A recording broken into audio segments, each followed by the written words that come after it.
Hi, welcome back to Macros by Stan. For this week's recipe, we are going to make chickpea crackers packed with 23 grams of protein.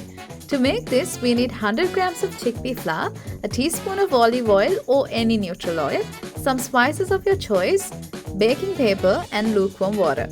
So before I mix my ingredients here, I'm going to preheat my oven to 135 degrees Celsius, and then I'm going to add my spices here to my chickpea flour, and I have added salt, pepper, smoked paprika and Moroccan spice mix, but feel free to add any that you like, and then I'm giving it a good mix. And then I'm adding my oil here, and once I add my oil too, I'm going to make sure that everything is combined well together. And then we can start adding the lukewarm water little by little, making sure that we can form a nice dough that doesn't stick to your hands. Once we form our dough, I'm going to bring it back in and I'm going to roll it between two baking papers.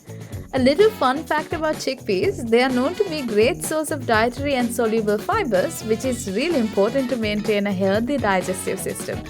Back into rolling, so we didn't roll our dough really thin here, but I would say if you want a nice thin cracker, make sure you roll it really thin. It's up to you. But once you get your dough rolled up, you can cut it into any shape you like. Since I don't have any cookie cutters with me, I'm going to use a knife to make little squares. And then we are going to separate them and we can place it into a baking tray and get it ready to be baked.